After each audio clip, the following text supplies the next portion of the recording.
Okay. Para sa mga Aries ito guys, silipin natin ang inyong pag-ibig. Pag-ibig ng mga Aries at ang inyong career and opportunity. Career or opportunity. Okay, Aries, para to sa inyo. Smooth ngayon ng ating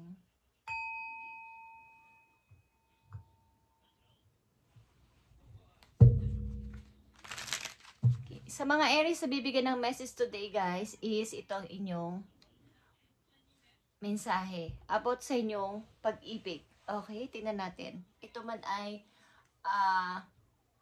good or bad. Okay, para to sa mga Aries. At pakinggan nyo guys kung gusto nyo. Sa mga Aries, pag-ibig ninyo ito. Nabibigyan ng message today. Okay, Aries, nakikita mo tong soulmate. Soulmate is here. Yes, this person is your soulmate. Your connection is sorry. Okay. Maaring kayo ay dealing sa inyong soulmate o sinasabi na may soul connection kayong dalawa ng tao na to na yung minamahal, Aries. At kaya ito ay hindi kayo mapaghiwa-hiwalay. Ano man ang inyong gawin sa isip ninyo, sa puso ninyo, ang tao na to ay lagi nyong naaalala. Kung kayo magkahiwalay na, naaalala nyo pa rin ang person na to. At kung nanaisin ng tadhana, kayo ay magkikita muli nang hindi inaasahan, magtatagpo ang inyong landas ng person na to. At kung kayo ay nasa relasyon ng tao na to, sa oras na ito ay inyong napanood ay ang person na inyong involved sa buhay ninyo ngayon ay inyong soulmate. Okay, tingnan natin kung ano ba ang nakapalob dito sa inyong mga message. Okay. Enlightenment is here. Okay. Kayong dalawa ay para itong we recognize that we are the one with the divine. Okay. Pagka itinadhana na kayo makilala, magkakilala.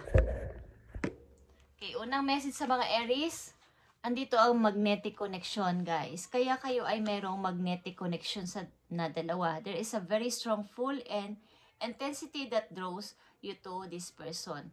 Yung parang ang bilis mong na-in-love sa kanya o kaya ay na-full sa kanya.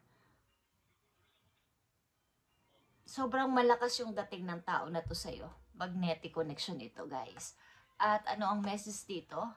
Clarity is here. Take time to think about your situation to gain clarity. Okay. So kaya nga, magnetic connection, halimbawa, mabilisan mo siyang nakilala, mabilisan ka rin na-in-love sa kanya o nagkaroon ka ng damdamin sa kanya, Aries, ay pakiramdaman mo yung inyong sarili kung ano ba talaga ang nararamdaman ko na to. Okay? Take time to think about your situation. Kung ito ay nasa relasyon kayo at sobra-sobra mo siyang mahal, pero ito ay toxic sa palagay ng ibang tao dahil may mga away-away, may selos-selos, at kung ano-ano pa, is pakaramdaman mo at mag-isip kang mabuti kung ano ba tong pinasok kong sitwasyon. Ito ba talaga ay mahal ko? Ito ba talaga ang taong para sa akin? At makaka-receive ka ng parang kaliwanagan kung ito ay iyong itatanong kay God. Kung ito ba talaga yung taong para sa akin? Sapagkat sobra ko siyang mahal. Ano man ang mangyari. Kahit na may away-away kami dalawa or kung ano-ano pang mga hindi magaganda is, andito ko. Parang nahulog na kayo sa tao na to. But, titignan natin to guys. Magnetic connection to guys. At hindi makakalimutan. They are the one. Okay, Aries, you have already met the romantic partner you meet. Okay. Kung nandyan na yung tao na to is, ito na yon. They are the one. At every relationship has magical moments that can be rekindled. Okay. Para itong isang magic o kaya ay bigla ang pagdating ng person na to sa buhay mo at hindi mo inaasahan. Parang parang nagkatagpo, o kaya ay biglaan sa isang pagtitipon o sa isang para mga friends of friends o sa mga application, bigla mo siyang nakilala. Okay? Kung saan kayo nagkakilala ng person na to. Ano ba nakapaloob dito sa pag-ibig ng mga Aries sa magnetic connection na to? Tignan natin ang message dito, Aries. Sa magnetic connection. Magnetic connection sa pag-ibig ng mga Aries. I need lang dito ng dalawang message at they are the one. Tignan natin ang they are the one sa pag-ibig ng mga Aries. Na nandito sa sitwasyon na to ng pag-ibig, okay, the hangman is here. So, nandito ako at hindi talaga muna ako magde-decide. Hindi ako makaalis-alis. Okay? Ayaw ko muna. Pakikiramdaman ko muna to kung ito ba talaga yung person na mahal ko. Tingnan natin tong magnetic connection, guys. Nakikita niyo yung the word. Nakikita niyo kung gaano kayo kamagnet. Oh. Magkalapit na magkalapit ang dalawang nagmamahalan dito. Magkayakap, guys. At ito ay the word. Ito ay nakilala nyo sa ibang lugar o nasa ibang lugar ang tao na to, guys. Maaring ito ay nagta-travel o kayo ay nasa malayong lugar. Kaya ay long distance ito. At King of Swords is here. Nakita nyo. Isang taong seryoso pagdating sa usapang pag-ibig. Ito ay Aquarius energy. But ito ay isang energy na hindi naman masyadong nagbibigay ng kanyang saloobin. Ito ay seryoso. May isang salita at talagang may isa siyang word na kapag sinabi niya ang energy na to. Ito ay nangangahulugan ng clarity or truth, or kapag nag-decide ang tao na to, ang energy na to ay talagang totoo. Kung mahal kayo ng tao na to o mahal niyo ang tao na to, talagang totoo yung pag-ibig niya sa inyo at papatunayan kayo ng person na to. Ito ay may pagka cold heart. Hindi siya yung taong sweet, guys. Aries, but totoo ito. Totoo siya pag nagmahal. Okay, they are the one. Nakikita nyo ang they are the one, guys. Ito ay soulmate. Katulad ng unang message sa inyo na soulmate. Maaaring magkalayo kayo, like I said. But, pagtatagpuin ulit kayo ng panahon, dahil ito ay talagang strong at powerful na relasyon o connection, guys. Pagtatagpuin ulit kayo ng pagkakataon para magkita. They are the one, guys. Queen of Pentacles is here. Okay. Mukhang may nangyari dito na hindi maganda sa inyong relasyon kaya kayo nagkalayo. But pagtatagpuin kayo ng tadhana para dito kayo ay magkita ulit. Maaring ang isa sa inyo dito ay mayroon munang dumistansya muna dahil sa isang opportunity. Meron ditong King and Queen na talagang may pagka-successful ang kanilang mga energy. Okay? Mahilig sa trabaho at may isang salita. Tignan natin ang mangyayari dito. Aries, sa inyong connection ng person na to. Ito ay maaari magka-connect ang dalawang message na to. Sa unahan, magnetic connection at they are the one. Okay. Maaaring pagtatagpuin ulit kayo sa tamang panahon, guys, sapagkat kayo ay soulmate ng person na to.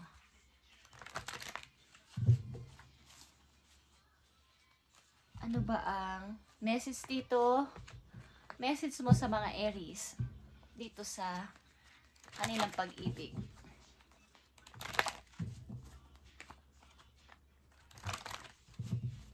Sa mga Aries na nandito sa reading,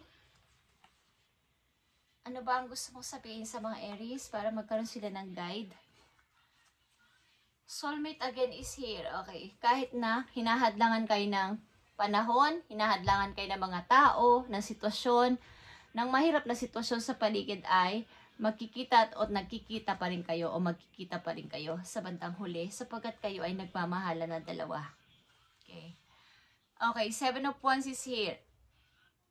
Something na mayroong distansya sa bawat isa. But nandito yung kumbaga pag gusto kita o kaya ay pagpunta ng isang person o pagsusuma mo ng isang person, kaya lang may isa ditong tao na defensive. Okay, sa relasyon na to. Nakita niyo yung sacrifice, guys.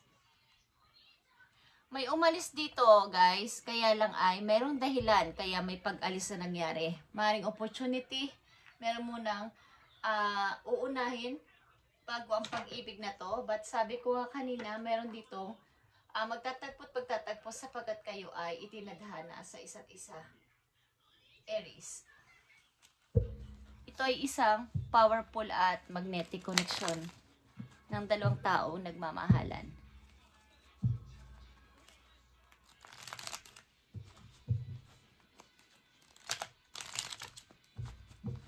Pag-ibig ng mga Aries, tingnan natin pa ang information dito. Sa pag-ibig ng mga Aries.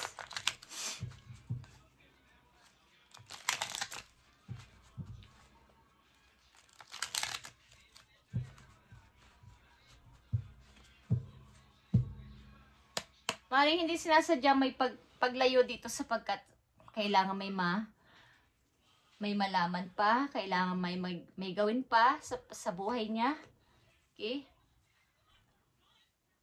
At may nagdudusa dito sa paglayo talaga ng isang person. Okay? 9 of Swords is here. May pagdudusa at pagkalungkot. But nananatili siya sa kanyang posisyon. Maaaring hinihintay ng isa sa inyo ang isa.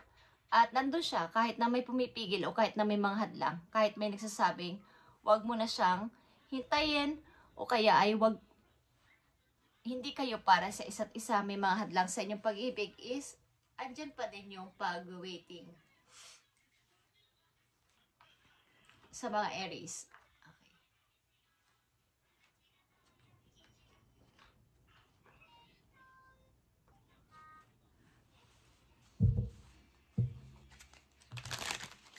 Ang pag-ibig na to ay sagrado, guys. At hindi kayo mapaghihiwalay. Maaring both of you is single pa din. Okay, dahil naghihintayan kayo. Silipin natin ang inyong career. At ang isa sa inyo dito ay habang naghihintay, tuloy-tuloy sa pagtatrabaho at pag-grow sa sarili.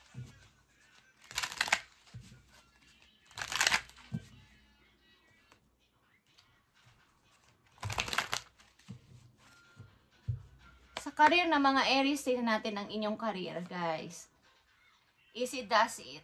Okay, easy does it. Ito ay, this is not good time to rush. Pay attention to every details. Okay, nakita nyo to. Huwag kayong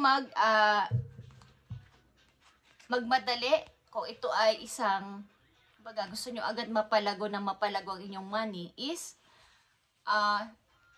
magkaroon ng balanse. Okay? Slow and steady wins the race. Katulad ng nasa image, guys. Yun yung timing.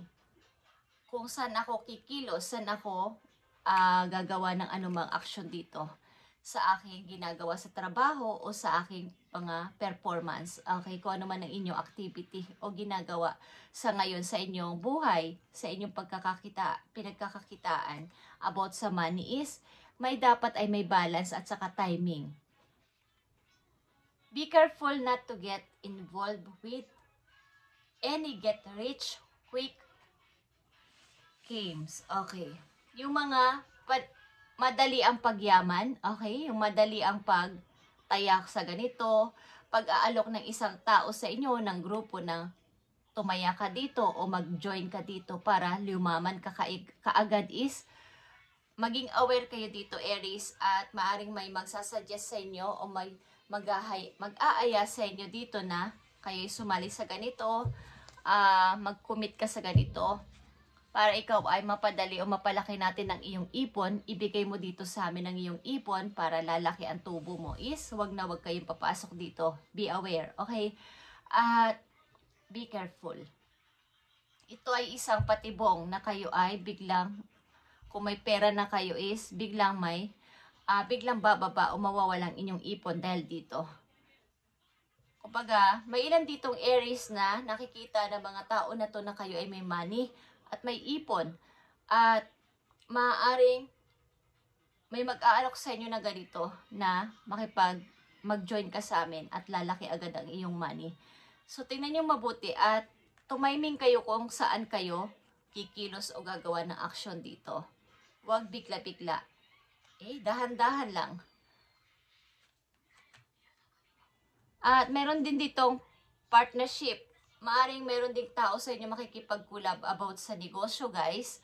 At consider finding a partner who can feel the experience you're talking. Okay? Ibig sabihin nito, yung makakapartner nyo dito o mag-join kayo sa isang mga grupo-grupo na may kinalaman sa negosyo is alamin nyo kung ang tao na to ay pareho kayo ng idea o pareho kayo ng gusto sa buhay.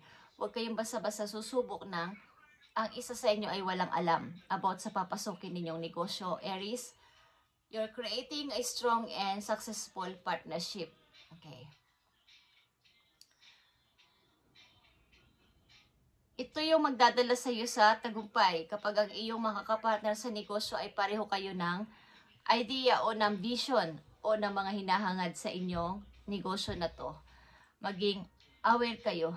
Okay? Dito sa relasyon na to, Aries, ay maaaring magtatagpo kayo ng tao na to sapagkat kayo ay soulmate. Kung sino man itong inyong ka-involve o nai-involve na tao sa buhay ninyo at kung kayo ay nasa malayo, magkikita kayo. Kaya lang, mayroon ditong defensive. Maaaring may hindi nakakaintindi sa damdamin ng isa dito sapagkat hindi siya sweet. Hindi siya ma-show na tao sa kanyang feelings. So, nagkakaroon na misunderstanding ba? Dahil sa opportunity na din. Meron din dito natukso dahil sa opportunity at iniwan mo na ang partner para tuparin yung kanyang pangarap. Okay, Aries, ito ang inyong reading today. Actually, ngayon ay August 17, kaya lang ay late na itong aking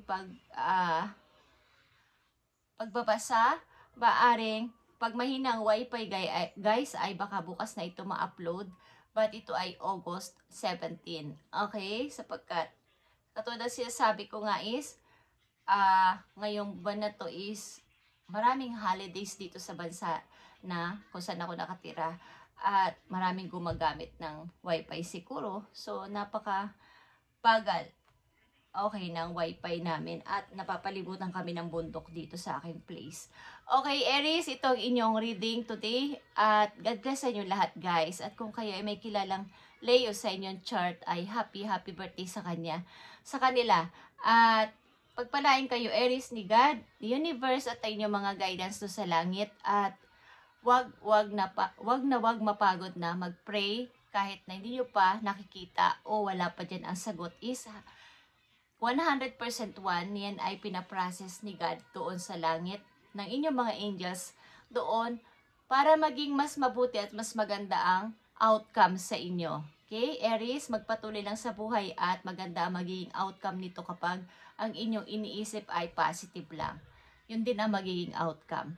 Thank you, Aries, and God bless.